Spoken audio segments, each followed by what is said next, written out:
Saudara-saudara yang kasih, mohon maaf saya buka masker saya.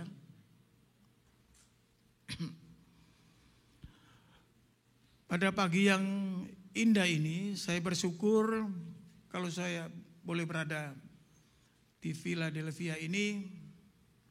Saya diundang oleh Pastor Lukas Kusuma. Pak Lukas ini kakaknya teman dekat saya di Indonesia, teman baik saya. Satu saat saya telepon, dia bilang, oh ada adik saya di sana. Kalau mau melayani, ya boleh Pak, dia bilang. Dia telepon Pak Lukas dan Pak Lukas menyambut baik. Itulah saudara-saudara, walaupun kita di jauh, di negara orang, kita tidak perlu takut. Amin. Kita tidak perlu takut. Bukan karena saya seorang intelijen yang lulusan akademi militer. Tidak, bukan karena itu. Tetapi saya mau katakan, kita tidak perlu takut.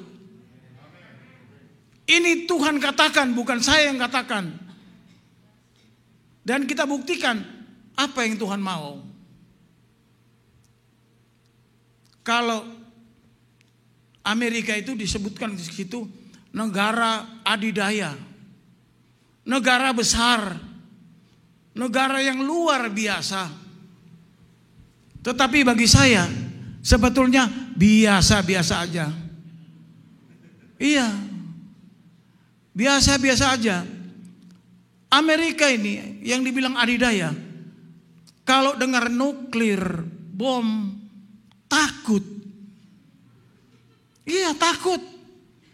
Mana ada orang Indonesia takut sama yang model-model begitu? Apa mana wong Surabaya? Aku ya wong Surabaya kok. Apa iku bom iku? Ada granat lagi. Allah. Kalau di Indonesia itu bom nuklir katanya.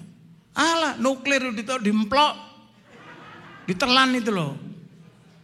Apalagi bom atom, alah biasa, dimplok pisan. Lo orang Indonesia itu loh, sambelnya aja sambel mercon, bener gak? Bakso loh. Lah, kita nggak pernah takut. Katanya orang sakti-sakti.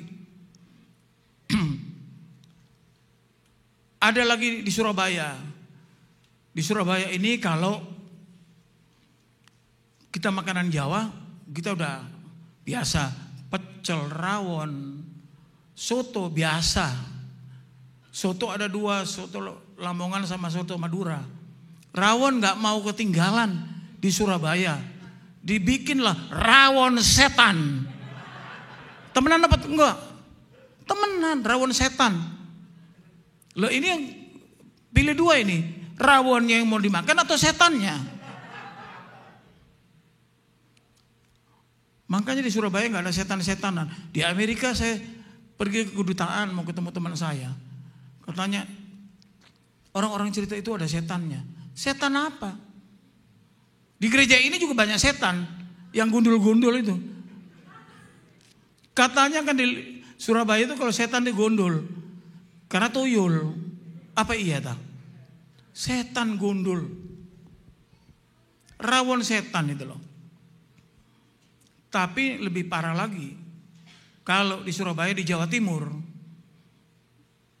sayur-sayur di sini itu kan sayur-sayur banyak. Di Jawa Timur ada namanya sayur kunci. Nggih Bu? Iya, ono jenenge sayur kunci. Aku yo heran-heran, sayur kunci. Berarti dalamnya apa? Tang, obeng, loh sayur kunci. Iya kan? Gak mau kalah saingan sama orang Manado. Paku-paku dibikin sayur. Kan ada sayur paku. Di Manado memang lebih giras lagi. Binatang berkaki 2, berkaki 4 dimakan semua. Yang gak dimakan itu kaki meja. Iya sering begitu. Kita ada di Amerika, kita tidak perlu takut. Amin. Ternyata kita berhasil semua loh. Pagi ini aku lihat berseri-seri. Walaupun orang Indonesia pakai jaket semua, mau kedinginan apa enggak, pakai jaket, keren. Cewek-ceweknya cantik-cantik, ibunya masih cantik-cantik. Kenapa? Karena selalu memuji Tuhan. Amin. Makanya kalau kita memuji Tuhan yang benar. Kalau ada penyembahan yang benar. Lagunya kemana, penyembahannya kemana. Ini yang bikin tidak ada sukacita. Apa saudara tidak pernah merasakan ketika kita sedang penyembahan, tahu-tahu kita udah nangis. Ketika kita angkat tangan, Tuhan turun tangan. Amin. Kita tidak pernah angkat tangan pun Tuhan tetap turun tangan. Tuhan tetap memberkati saudara-saudara sekalian. Baik, kita akan lihat firman Tuhan pada pagi hari ini. Kita ambil dari Yesaya 41 ayat 10 dan ayat 13. Saya nanti kasih contoh. Yesaya 41. Oh ini. Kita perhatikan baik-baik. Perintah Tuhan yang diingatkan kepada kita semua bahwa janganlah takut sebab aku menyertai engkau. Janganlah bimbang sebab aku ini Allahmu. Aku akan meneguhkan bahkan akan menolong engkau. Aku akan memegang engkau dengan tangan kananku yang membawa apa? Kemenangan. Kita lihat ayat 13-nya. Ini di kitab yang lain tidak ada. Kata Tuhan, sebab aku ini Tuhan Allahmu. Saudara pernah menemukan di lain kitab-kitab, apakah ada seperti tulisan seperti ini? Suatu jaminan yang Tuhan berikan kepada kita bahwa aku ini Allahmu. Aku bertanggung jawab penuh terhadap kamu dimanapun kamu berada. Tuhan bilang sebab aku ini Tuhan Allahmu, memegang engkau dengan tangan kananku dan berkata kepadamu, janganlah takut, akulah yang menolong engkau. Lah kalau Tuhan sudah menolong kita, Tuhan sudah memegang kita dengan tangan kanannya, siapa lagi lawan kita? Tidak ada. Orang Ambon bilang, seng ada lawan. Iya. Tidak ada. Kata-kata jangan takut ditulis di dalam firman Tuhan kurang lebih 365 kali. Ingat baik-baik loh. Kata-kata jangan takut ditulis Tuhan kurang lebih 365 kali. Jumlah hari dalam 1 tahun kurang lebih juga 365 kali. Setiap pagi kita bangun, Tuhan bilang jangan takut anakku. Setiap pagi. Kenapa kita masih takut? Kenapa? Banyak orang masih takut. Kalau kita baca firman Tuhan, 2 Timotius. Ada nanti 2 Timotius. Nah ini. Tuhan bilang apa? Ingat loh kalau kamu ketakutan. Tuhan bilang, sebab Allah memberikan kepada kita bukan roh ketakutan. Melainkan roh yang membangkitkan kekuatan kasih dan ketertiban. Roh ada di dalam hati kita. Dia memberikan ketenangan kepada kita. Supaya saudara tidak takut. Tetapi kenapa masih saudara takut? Allah yang kita sembah, Yesus Kristus adalah Allah yang hidup. Amin. Bukti nyata bahwa Allah kita hidup. Dia bangkit di antara orang mati. Disebut di antara orang mati. Karena tidak ada orang mati yang bangkit seperti Yesus. Makanya disebutkan di antara orang mati. Disebutkan Yesus juru selamat. Yesus penebus dosa. Dia semua juru-juru. Orang lain, Tuhan lain tidak ada disebut juru. Kalau Kalau di luar Yesus, aduh, juru kunci makam. Iya, hanya Yesus yang juru selamat. Karena yang lain tidak bisa menyelamatkan. Amin. Nah, banyak orang sering Tuhan ini dijadikan satpam. Malam dia berdoa, Tuhan tolong saya mau tidur. Dia kebangun, Tuhan tolong saya. Besok pagi, Tuhan terima kasih sudah tolong saya. Mau ke kantor, doa lagi. Tuhan tolong saya mau ke kantor. Masih syukur walaupun berdoa begitu. Tetapi apakah kita mau jadikan Tuhan ini satpam kita? Apa Tuhan ini satpam? Suruh jaga malam, suruh jaga siang. Kita ke kantor, disuruh jaga lagi. Tidak pernah ada ucapan syukur yang keluar dari mulut kita. Amin. Tidak pernah. Kita tidak pernah mengucap syukur kepada Tuhan. Tuhan sudah menolong saya. Saya pagi dengan kekuatan yang baru. Saya pagi sehat walafiat. Tadi malam Tuhan kepalaku kok pusing. Pagi-pagi saya sudah sehat. Itu karena Tuhan.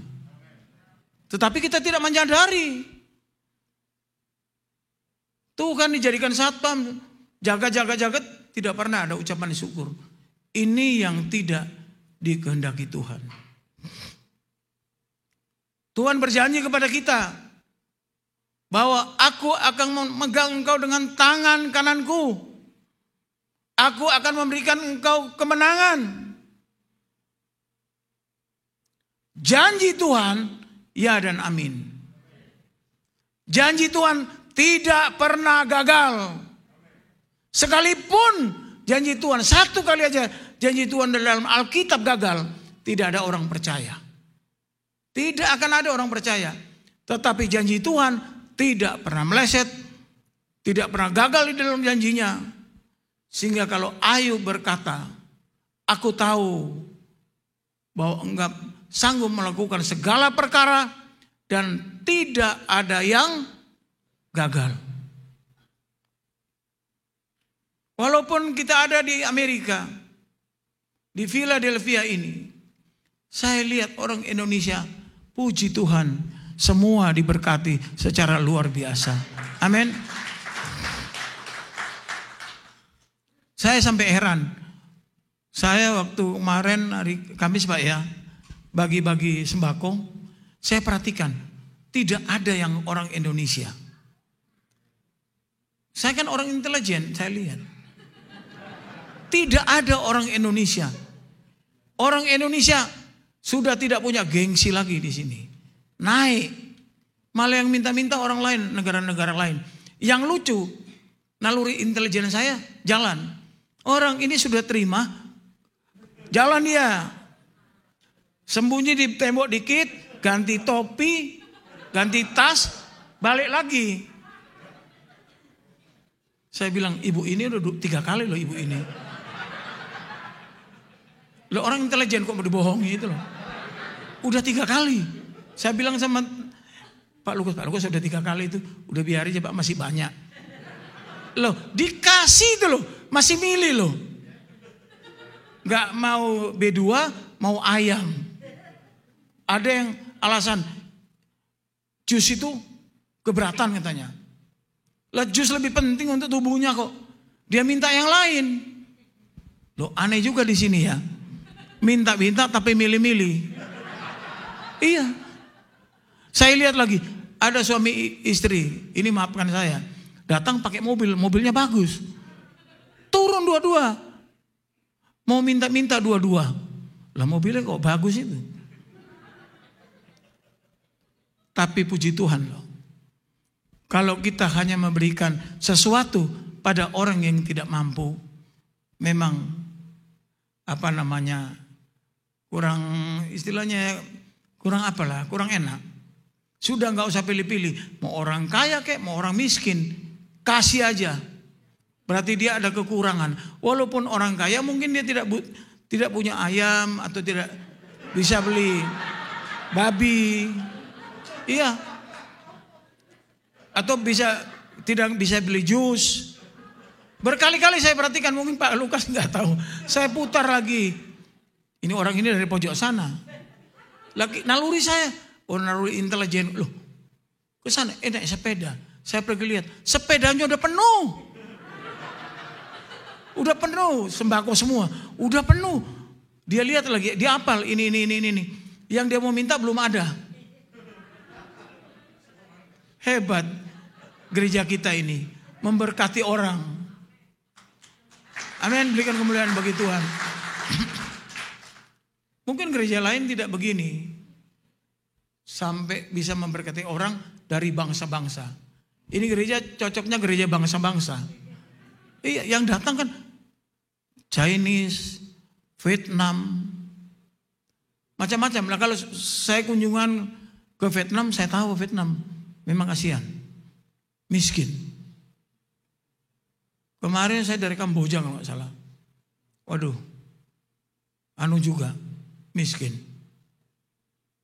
Kalau orang Indonesia, enggak loh. Enggak ada yang minta-minta. Cuma saya ini sudah di Amerika. Saya datang. Datang ke orang perwira ya. Datang ke Indonesia. Disambut sama saudara-saudara saya. Bu Mary sama Akito. Saya juga bingung. Anak ini dulu di Indonesia namanya Cio. Sekarang di sini sudah Akito, apa ganti nama kamu bilang? Iya. Datang, masuk restoran. Saya bilang, ini tempat tempat tulang aku bilang. Ini tempat tulang. Enggak om, ini piringnya. Wah kamu ngenyek aku ini. Di Indonesia nggak ada piring plastik kayak begini nih, buang aja sana, saya bilang. Iya buang aja. Kemarin saya dikasih itu plastik lagi. Di restoran besar loh. Dikasih istilahnya bahasa Belandanya vork. Vork itu garpu. Sama sendok. Plastik. Saya mau disuruh cucuk daging, tak cucuk menggok-menggok gini. Loh, ini mau suruh makan atau mau suruh dansa ini? Bingung saya, loh, wong Jawa ini di sini wong Jawa kan, ngene lho tak bilang. Nang warteg kayak aku bilang, nang warteg nang Surabaya, kau nong ngene. Piring.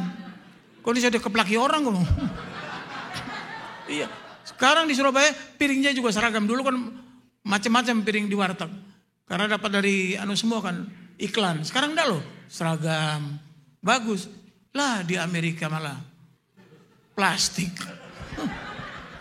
Saya tanya sama saudara saya, lah ini kalau ditaruh kue yang panas kayak apa? Enggak bocor. Saya coba taruh bakso, bocor loh. Kayak melendung bawahnya gitu loh Bu. Makanya saya cari-cari baksonya di mana. Masuk di melendungnya itu. Kan gini dia melendung gini. Loh kak, baksoku gede. Kok kawan tak bongkar? Lah, kamu bilang enggak bocor. Loh, di Indonesia aja.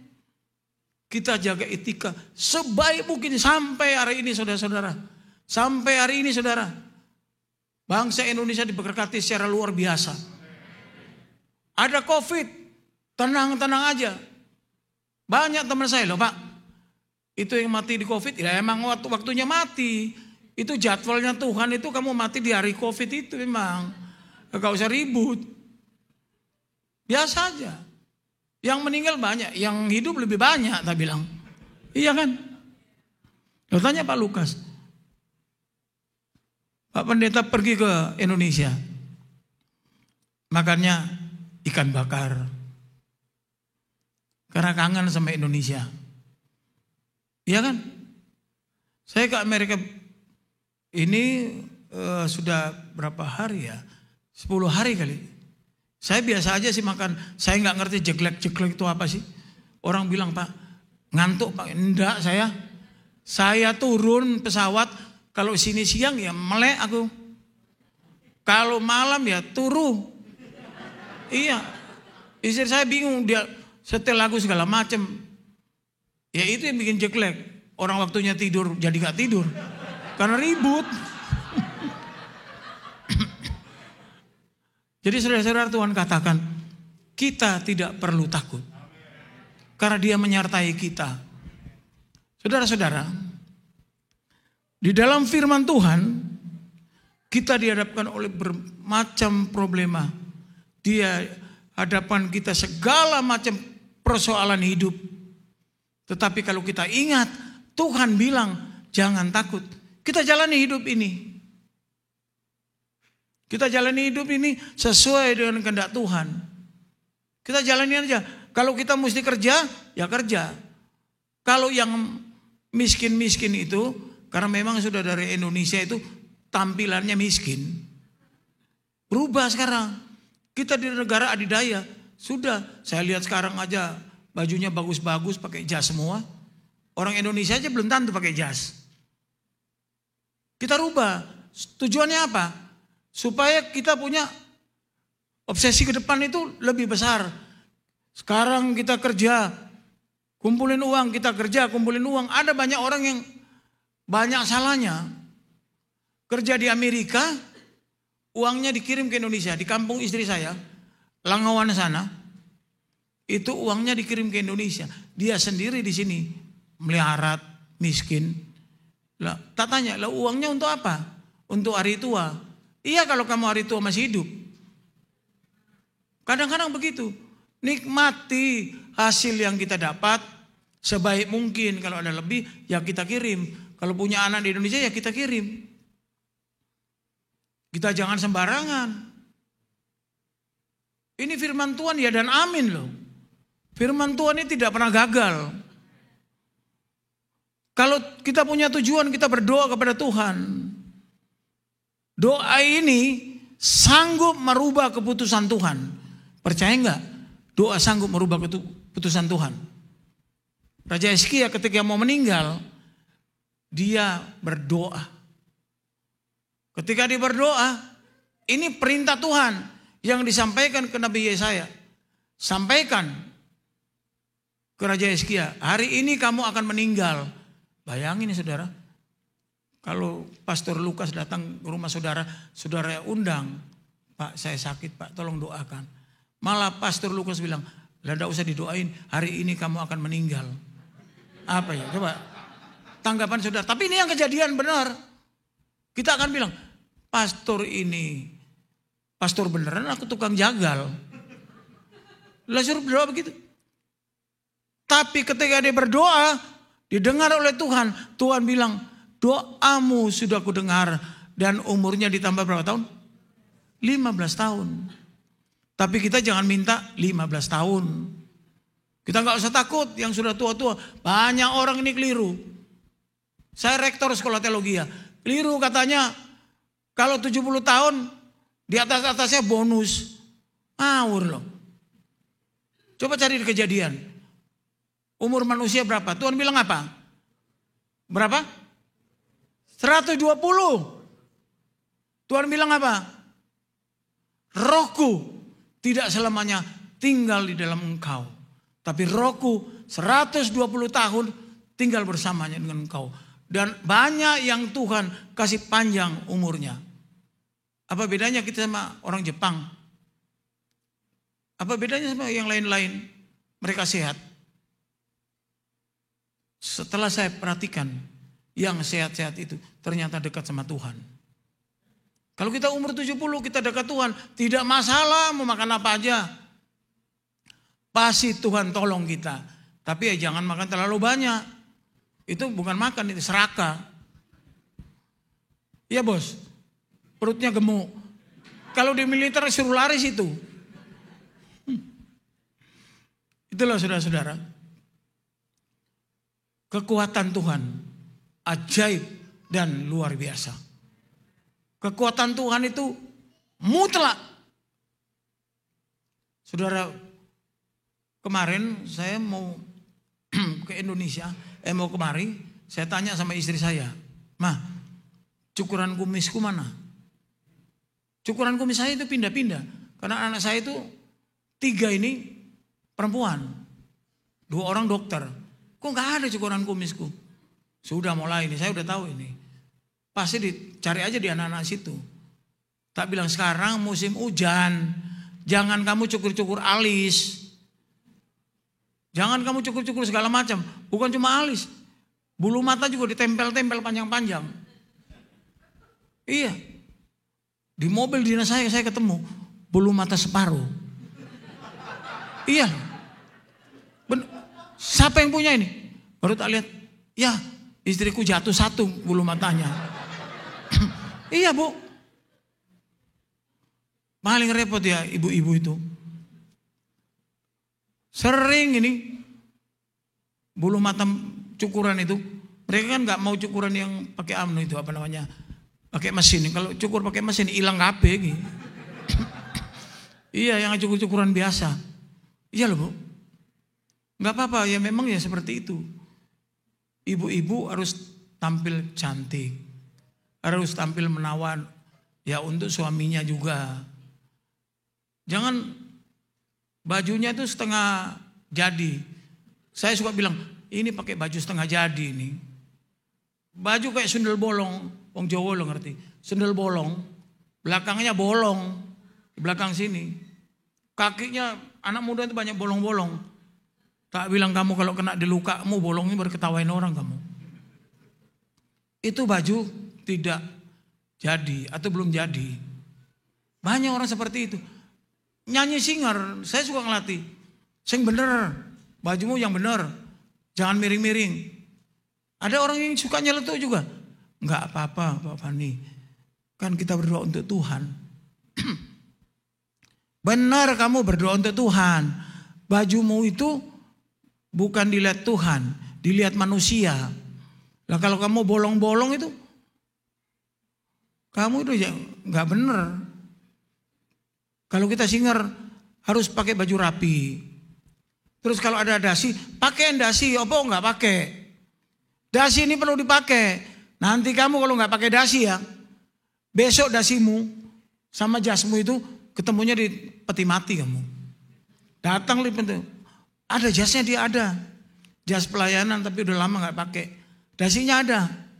Coba. Nanti ada orang datang. Ih ganteng dia ya. Lo orang mati kok ganteng apa sih? Orang mati lo gak bisa bergerak ganteng. Ya kita semua ini. Cantik-cantik ganteng. Seperti itu. Dan kita lihat. Ini ayat terakhir.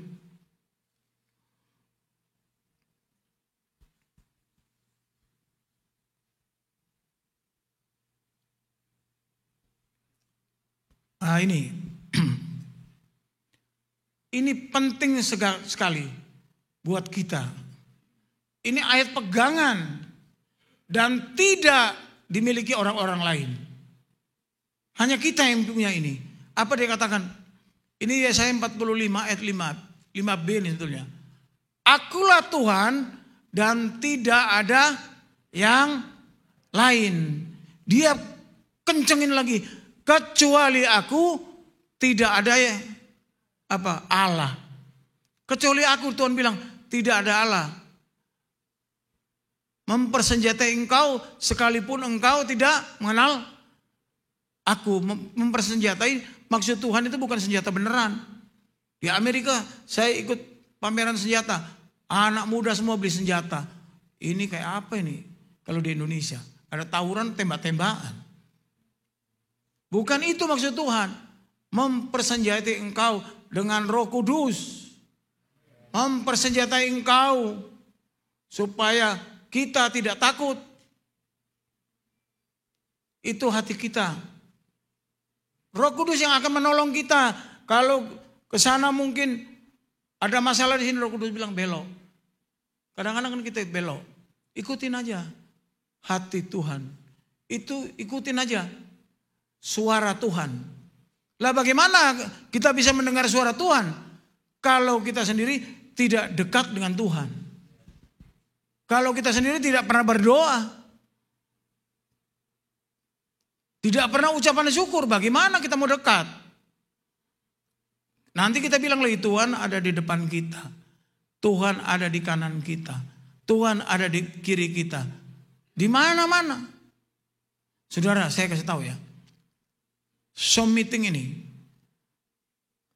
Jadi istilahnya ini komputer yang kita suka WhatsApp. Topnya gara-gara apa? Topnya itu gara-gara Tuhan yang angkat semuanya loh. Kenapa bisa begitu? Kan gereja tutup, katanya pemerintah bilang gereja tutup. Nanti ketularan ini. Akibat tutup, dia lupa. Mereka pikir gereja ini hanya dibatasi ruang dan waktu. Tidak. Gereja kita yang sesungguhnya tidak ada di mana-mana. Jadi bukan di belakang, bukan di kanan kiri. Tapi gereja sesungguhnya ada dalam hati kita masing-masing. Amin. Di dalam hati kita. Dan bersama-sama dengan kita. Itulah gereja yang sesungguhnya. Oleh sebab itu saudara, kalau bergereja kita jangan pindah-pindah. Orang kerja aja gak pindah-pindah. Kalau pindah-pindah itu pengalaman kerja kita 0. Kita sudah kerja 10 tahun, ditanya, kamu berapa tahun kerja? 10 tahun. Ya dikasihkan jabatan baik. Kalau di militer juga begitu. Udah lulus akabri tahun berapa? Sudah 32 tahun. Berarti pangkatnya ini sudah cukup untuk jenderal. Dan segala macam. Itu pun harus lewat prestasi. Tuhan juga demikian. Kalau kita pindah-pindah, iman kita ini loh tidak akan bertumbuh. Iman kita kesana kemari. Lah bagaimana kita bertumbuh? Ketemu lagi yang istilahnya cuma buat gaya-gayaan masuk gereja. Banyak loh orang seperti itu. Yang penting kita masuk gereja karena kita Kristen. Kalau tidak masuk gereja tidak enak. Jangan seperti itu. Marilah kita bertumbuh sama-sama.